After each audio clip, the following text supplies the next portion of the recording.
এই মুহূর্তের big breaking news. এবার সিভিক ভলেন্টিয়ার, হোমগার্ড থেকে শুরু করে এনভিএফ থেকে শুরু করে পুলিশের ড্রাইভার সকলের উপর কড়া অ্যাকশন নিতে চলেছে নবান্ন। চাকরি যাওয়ার হিড়িক আপনারা জানেন, ইতিমধ্যেই ১৯ জন সিভিকের চাকরি বাতিল করেছে লালবাজার। রাজ্য পুলিশের এডিজি মনোজ বার্মা একটি নির্দেশিকা জারি করেছেন। সেখানে পরিষ্কার জানিয়ে দেওয়া হয়েছে পুলিশ কর্মী থেকে শুরু করে সিভিক ভলেন্টিয়ার থেকে শুরু করে এনভিএফ, হোমগার্ড সকলেরই কিন্তু শাস্তি হবে যদি কেউ মদ্যপ অবস্থায় ডিউটি করে। অর্থাৎ আরজিকর মামলায় কোথাও না কোথাও ঘুম ভেঙেছে রাজ্য সরকারের, যেমনটা দাবি রাজনৈতিক মহলের। বন্ধুগণ, আপনারা সকলে জানেন যে আরজিকরের ঘটনায় যেভাবে তরুণী চিকিৎসককে ধর্ষণ করে খুন করা হয়েছে, তাতে রাজ্য তথা দেশ তোলপাড় হয়েছে। আপনারা দেখছেন কিভাবে জুনিয়র চিকিৎসকদের সঙ্গে রীতিমতো একটা গণ্ডগোল পেকে গেছে। মুখ্যমন্ত্রী তাদেরকে বৈঠকে ডাকলেও বৈঠক হচ্ছে না, কারণ তারা চাইছেন সরাসরি সম্প্রচার বৈঠকের। এমতো অবস্থায় সিভিক ভলেন্টিয়ারের উপর আঙুল তুলতে শুরু করেছে অনেকেই। বন্ধুগণ, আপনারা বিভিন্ন সময়ে দেখেছেন খবরের কাগজে সিভিক ভলেন্টিয়ারের কীর্তি ফাঁস হয়েছে।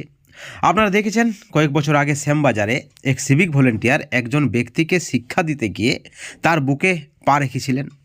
বিভিন্ন সময়ে সিভিক ভলেন্টিয়াররা চুরিতে, দুর্নীতিতে, টাকা আদায়ে জড়িত হওয়ার খবর আপনারা বিভিন্ন সময়ে দেখে থাকবেন। কিন্তু একটা বিষয় পরিষ্কার, সকল সিভিক ভলেন্টিয়ার কিন্তু খারাপ নয়। কিন্তু এবার নবান্নের পক্ষ থেকে, রাজ্যের পক্ষ থেকে কড়া নির্দেশিকা জারি করা হয়েছে। যদি কোনো সিভিক, এনভিএফ, হোমগার্ড, পুলিশের ড্রাইভার বা আরও যারা কর্মী রয়েছেন তারা যদি মদ্যপ অবস্থায় ডিউটি করেন, তাহলে কিন্তু তাদের চাকরি বাতিল হতে পারে। এবং সেই সঙ্গে সিভিকদের উপর বাড়তি নজর থাকছে, কারণ আরজিকরের মামলায় একজন সিভিক ভলেন্টিয়ার গ্রেপ্তার হয়েছে, তার নাম সঞ্জয়, আপনারা সকলে জানেন। এবং তারপর থেকেই সিভিক ভলেন্টিয়ারের দিকে আঙুল তুলতে শুরু করেছে বিভিন্ন রাজনৈতিক মহল, বিভিন্ন রাজনৈতিক দল, বিজেপি থেকে শুরু করে কংগ্রেস থেকে শুরু করে সিপিএম। আপনারা দেখেছেন কিভাবে বিরোধী দলের যে অভিযোগ, নির্বাচনের সময় সিভিককে তাদের ক্যাডার হিসাবে কাজে লাগায় শাসক দল, বিভিন্ন সময়ে অভিযোগ উঠেছে। আপনারা দেখেছেন বুথে সিভিক ভলেন্টিয়ারের ডিউটি, এমার্জেন্সি এবং গুরুত্বপূর্ণ জায়গায় আদৌ সিভিক ভলেন্টিয়ার ডিউটি করতে পারে কিনা, সেখানে তাদেরকে ডিউটিতে নিয়োগ করা যায় কিনা, এই নিয়ে কিন্তু ইতিমধ্যেই অনেকে আঙুল তুলতে শুরু করেছেন। বন্ধুগণ, হাইকোর্টের কড়া নির্দেশিকা রয়েছে, নির্বাচনের কাজে সিভিক ভলেন্টিয়ারকে ব্যবহার করা যাবে না। কিন্তু তারপরেও দেখা গেছে যে বাড়ি বাড়ি গিয়ে শাসক দলের হয়ে ভোট চেয়েছে সিভিক, যেমনটা কিন্তু বিরোধীদের অভিযোগ। মামলা হয়েছে একাধিক, এবং আরজিকরের মামলা একেবারে মোড় ঘুরে গেছে। সেখানে চিকিৎসকদের আইনজীবী পরিষ্কার দাবি করেছেন যে সিভিক ভলেন্টিয়ার কারা, তাদের কি পরিচয়পত্র রয়েছে। তারা কিন্তু আরজিকরের নিরাপত্তাজনিত এমার্জেন্সি জায়গায়, যেখানে খুবই সেন্সিটিভ জায়গা, সেখানেও কিন্তু সিভিক ভলেন্টিয়াররা ডিউটি করছেন।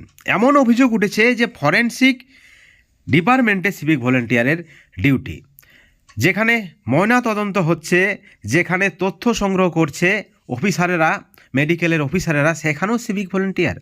ভিডিওগ্রাফি করা হচ্ছে, সেখানেও সিভিক ভলেন্টিয়ার। বুথে সিভিক ভলেন্টিয়ার, ভোটের দায়িত্বে সিভিক ভলেন্টিয়ার। আদৌ কি এদের পরিচয়পত্র রয়েছে? প্রশ্নটা কিন্তু জুনিয়র চিকিৎসকদের আইনজীবীর। তারপরেই সুপ্রিম কোর্টের প্রধান বিচারপতির কড়া নির্দেশ যে এমন কোনো জায়গায় সিভিক ভলেন্টিয়ারকে ডিউটি দেওয়া যাবে না।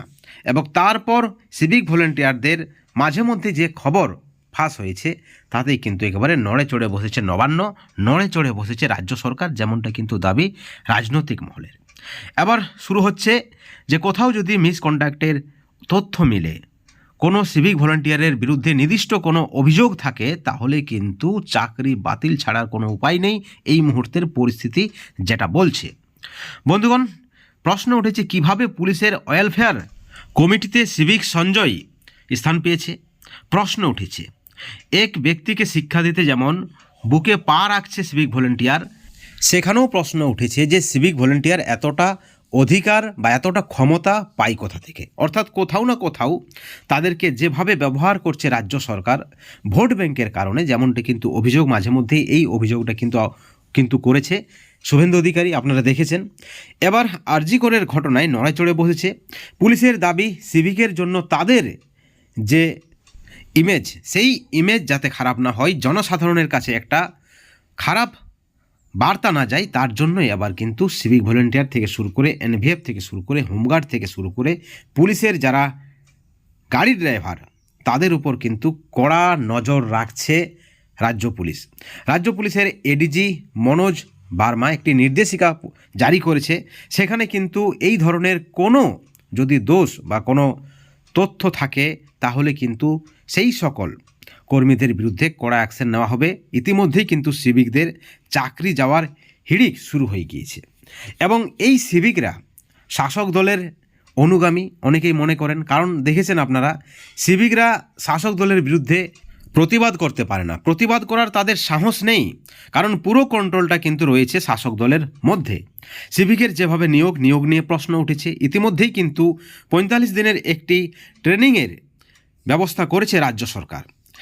বন্ধুগণ, একই সঙ্গে আপনাদেরকে জানিয়ে রাখি, বিভিন্ন সময়ে বেশ কয়েকজন সিভিক ভলেন্টিয়ার প্রতিবাদ শুরু করেছিলেন তাদের ভাতা নিয়ে এবং তারপর তাদেরকে সাসপেন্ড করা হয়েছে। তারা এখনও হয়তো অনেকেই আর চাকরিতে বা কাজে যোগদান করতে পারেনি। অর্থাৎ কোথাও না কোথাও একটা হাতে রাখা এবং তাদেরকে এক শ্রেণীর ক্যাডারে পরিণত করা, তাদেরকে ভোট ব্যাংক হিসাবে ব্যবহার করা, ভোটের কাজে খাটানো বা নানান কাজে খাটানো। তারা আদৌ কি ট্রাফিকে বা নিরাপত্তাজনিত কোনো জায়গায় বা এমার্জেন্সিতে ডিউটি পাবে? হাসপাতালে কি তাদের ডিউটি করার অধিকার রয়েছে? একাধিক প্রশ্ন যেখানে বিরোধীদের তাদের নিয়োগ নিয়ে প্রশ্ন উঠেছে, সেখানে আবার আরজিকর মামলায় সরাসরি আঙুল তোলা হয়েছে সিভিকদের উপর এবং তারপরেই সুপ্রিম কোর্টের প্রধান বিচারপতির কড়া নির্দেশ, কড়া ভৎসনা, কড়া মন্তব্য, তারপরেই কিন্তু অ্যাকশন শুরু। নড়ে গেল নবান্ন, যেমনটা কিন্তু দাবি করা হচ্ছে রাজনৈতিক মহলের পক্ষ থেকে। আবার অনেকেই দাবি করছেন সিভিকদের একটা ন্যূনতম ট্রেনিং দেওয়া হোক এবং সেই সঙ্গে বেশ কিছু গাইডলাইন তাদেরকে দেওয়া হোক, যাতে করে তারা সঠিকভাবে তাদের কাজটা করতে পারে। এবং সেই সঙ্গে অনেকে আবার ভাতা বৃদ্ধিরও দাবি করছে। একজন সিভিক ভলেন্টিয়ার দিন রাত পরিশ্রম করে যে ভাতা পায় মাত্র 10,000 টাকা, তাতে তাদের পরিবার চলতে পারে না, এমনটাও কিন্তু অনেকে দাবি করছেন।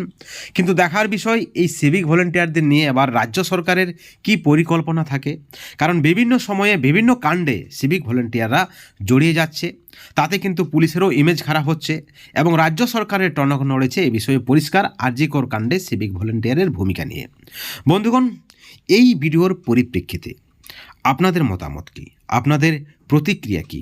এবার কি শাসক দল, রাজ্য সরকার, রাজ্য পুলিশ সিভিক ভলেন্টিয়ারদের উপর কড়া অ্যাকশন নেবে? কি মনে হয় আপনাদের? তাহলে কি অবশেষে ঘুম ভেঙেছে দিদির? বন্ধুগণ, অনেকগুলি প্রশ্ন থাকছে। এই ভিডিওর পরিপ্রেক্ষিতে অবশ্যই আপনাদের মতামত আপনারা চ্যানেলের কমেন্ট সেকশনে কমেন্ট করে জানাবেন এবং এই ধরনের আরও আপডেট পেতে অবশ্যই চ্যানেলটিকে সাবস্ক্রাইব করে রাখবেন। Thank you so much.